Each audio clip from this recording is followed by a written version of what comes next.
C'est un sacerdoce. En 1989, elle se rend à Lima pour un chantier de jeunesse. C'est un choc. De retour en France, elle crée l'association Mano à Mano. Depuis 1992, cette infirmière est installée dans un bidonville du nord de la capitale péruvienne. Éducation, santé, construction sont ses domaines d'intervention. En janvier, une femme sera le nouveau maire de Lima, un espoir pour une société où violence, pauvreté et racisme perdurent. Tout juste récompensée du trophée des femmes 3000, ces Françaises exemplaires expatriées, Sylvie Dumont est notre invitée. Elle doit avoir plusieurs cœurs. Bonjour Sylvie Dumont. Bonjour. Merci d'être avec nous. Vous et votre association Mano à Mano aidez depuis plus de 16 ans les 20 000 habitants de la Ensenada, c'est comme ça qu'on dit? Oui. C'est un bidonville qui est au nord de Lima. C'est une tâche qui est immense, je trouve. Comment est-ce qu'on fait tous les matins pour se lever et être convaincu du travail? C'est un travail passionnant et qui va dans plusieurs domaines, donc il n'y a pas de problème pour se lever le matin. En plus, avec le décalage, c'est plus facile de se lever là-bas qu'ici. Mais ça veut dire quoi? Ça veut dire que votre vie, c'est le travail? Non, c'est pas que le travail, mais il y a une bonne partie, c'est le travail. Vous vivez à l'intérieur de ce bidonville? Non, en dehors. En dehors? Oui. Pourquoi? Plusieurs années, j'ai vécu et habité. Mais après, pour des raisons de sécurité, c'est quand même mieux d'être en dehors du bidonville. Vous venez d'être récompensé du trophée 2010 des femmes 3000. C'est un trophée qui récompense des Françaises qui sont expatriées, des Françaises exemplaires. Qu'est-ce que devrait vous apporter ce prix normalement? Moi, je pense plus de reconnaissance, quoi. Et puis on espère des retombées au niveau des aides. Et on remercie le trophée pour nous avoir donné ce prix, l'ambassade de France et à Lima Accueil, une association de francophones qui est basée à Lima. Alors tout a commencé en 1989. Vous êtes allé à Lima, justement? Oui, un premier voyage d'échange de jeunesse dans un bidonville situé au sud de Lima qui s'appelle Villa Salvador. Et là, qu'est-ce que vous vous êtes dit? Là, on était plusieurs jeunes à l'époque. On s'est dit, on va continuer de trouver des solutions. On avait été touchés par la situation des jeunes de cette époque-là, qui, mis à part leur pauvreté, s'occupaient de leur communauté. Et donc on a commencé à mettre des actions en France, donc des repas, des choses comme ça. Et puis après, moi, je suis repartie pour y travailler. En 1994, c'est ça? Au moment où vous créez l'association? En 92. Et donc là, vous créez l'association? Oui. Et comment ça se passe, les premiers temps, l'installation? En fait, c'est sur demande de la population. Donc il y avait des personnes qui avaient travaillé avec moi et qui m'ont demandé d'aider pour leur village, leur quartier. Donc on a commencé à mettre en place au départ une pharmacie populaire et faire de la prévention. Puis ensuite on a travaillé avec les enfants puisque les enfants étaient beaucoup livrés à eux-mêmes et ils n'avaient pas accès aux livres ni aux jeux. Donc on a commencé par les bibliothèques, les ludothèques.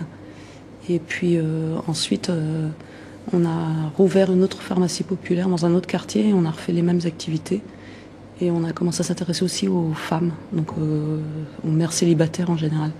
Alors vous travaillez effectivement sur l'éducation, vous faites pas mal de prévention, vous travaillez sur la santé, et plus étonnant peut-être, vous travaillez sur la construction. Pourquoi? Donc pour montrer que les femmes, on est capable de tout.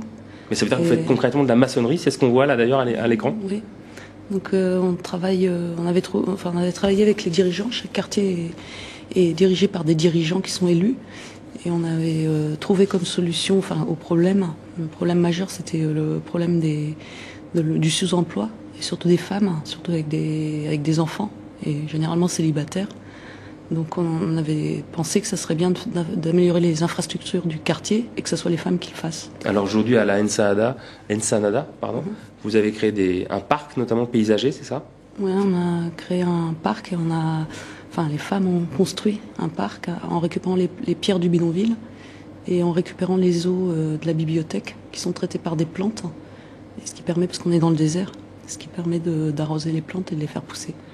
Et donc c'est un bonheur pour les femmes qui généralement viennent de la montagne et la nature leur manque puisque, comme vous voyez sur les photos, c'est très aride. Vous avez aussi créé une cantine populaire? On ne l'a pas créée, elle existait déjà, mais c'est une autre communauté qui nous a demandé de la reprendre, ce qui permet aussi à d'autres femmes d'évoluer, d'avoir un rôle social à jouer et de faire des repas. Elles font à peu près 80 repas par jour à un prix modique, donc ce qui permet aussi d'améliorer d'améliorer leur situation économique. Et puis à certaines, ça permet d'aller travailler. Vous me disiez qu'il y a une grosse difficulté là-bas, entre autres, hein, c'est le racisme. Expliquez-nous.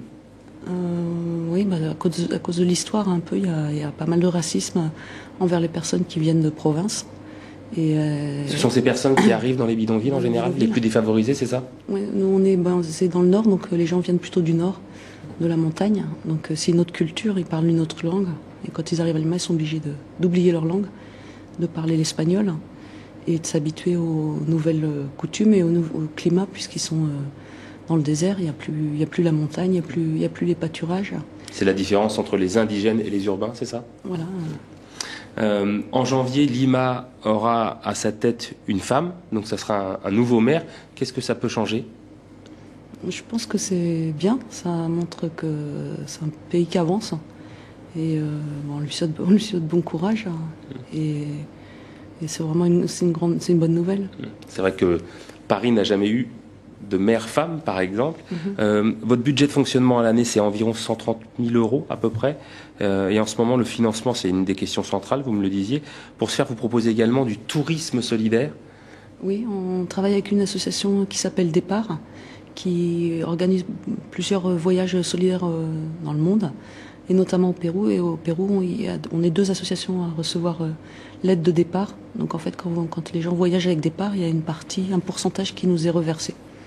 Et ils nous ont aidés pour avoir une maison dans un quartier à peu près à 20 minutes, une demi-heure du bidonville, où les gens sont reçus. Et les femmes viennent de finir la construction des chambres, en fait.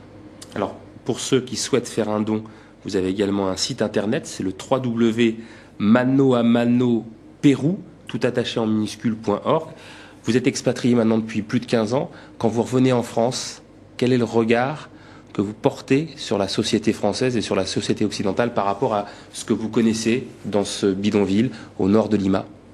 Je pense qu'on est un beau pays et que normalement nos institutions, enfin surtout éducatives, nous donnent des opportunités et qu'il faut qu'on renforce ces institutions qui ont permis à notre pays d'être un pays riche et un pays normalement qui était solidaire.